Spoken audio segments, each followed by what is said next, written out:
FNP board exam buzzwords that you must know to pass the exam.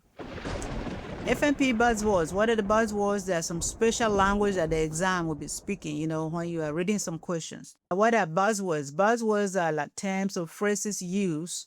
And this is just to help guide you so that you can know what the question is talking about or even to the answer, to the a diagnosis. Hello, my name is Miriam. I'm a nurse practitioner.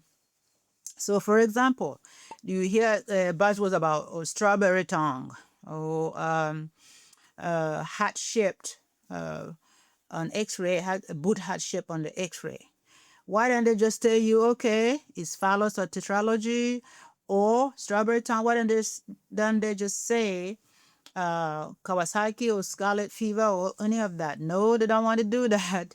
I think sometimes the FNP board, they want to be dramatic. So there we go. But at the same time, they're not trying to trick you. They're just trying to help you so that you can know or have an idea about the diagnosis or to the correct answer for your board exam. Sometimes you read a question as they say friction, rub, and auscultation. Why don't they just tell you, oh, it's pericarditis? They will not do that, right? So FNP could be dramatic sometimes. Sometimes they're talking about painless vagina bleeding in a trimester.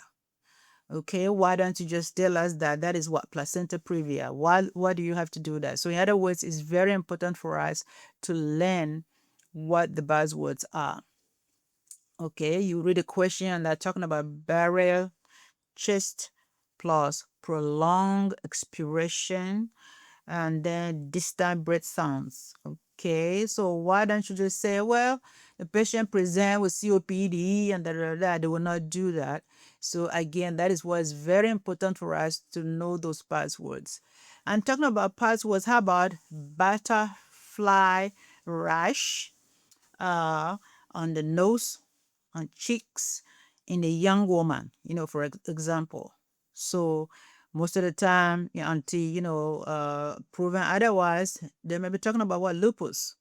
So people sometimes don't really like buzzwords a lot, but it helps because frankly, the exam is trying to help you. They're trying to give you clues. So when you know the clues, you know the buzzwords, a lot of times I feel like you know the answer. You get the answer. Sometimes you'll be reading a question, you hear about tophi, podagra, hyperuricemia. They might be talking about gout, right? Why don't you just tell me, oh, the patient came in with gout and this and that? They will not do that. In other words, that is telling us that we must know about the buzzwords. How about you are reading the question as a FNP graduate in the exam room, and they're talking about, oh, the backing, a child present with backing cough, stridor, voice at night, stipple sign on X-ray, okay?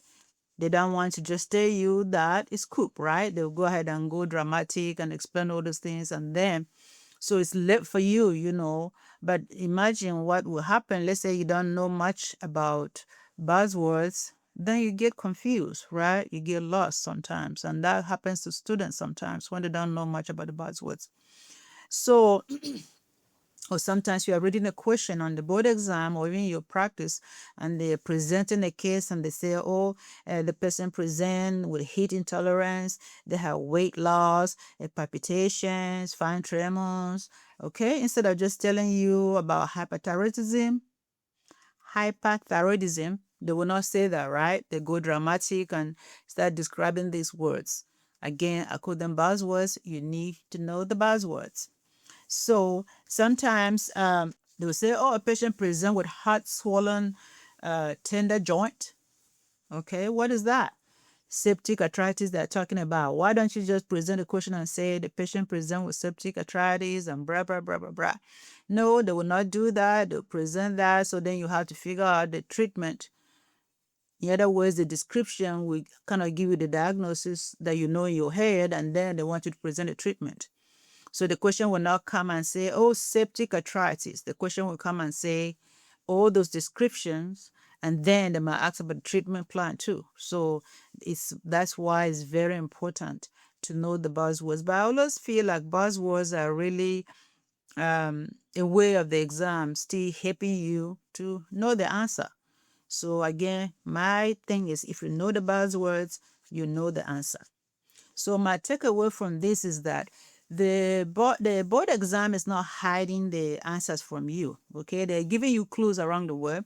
So your job is to train your brain, read, understand, so that when you see the buzzwords on the exam, you will know it.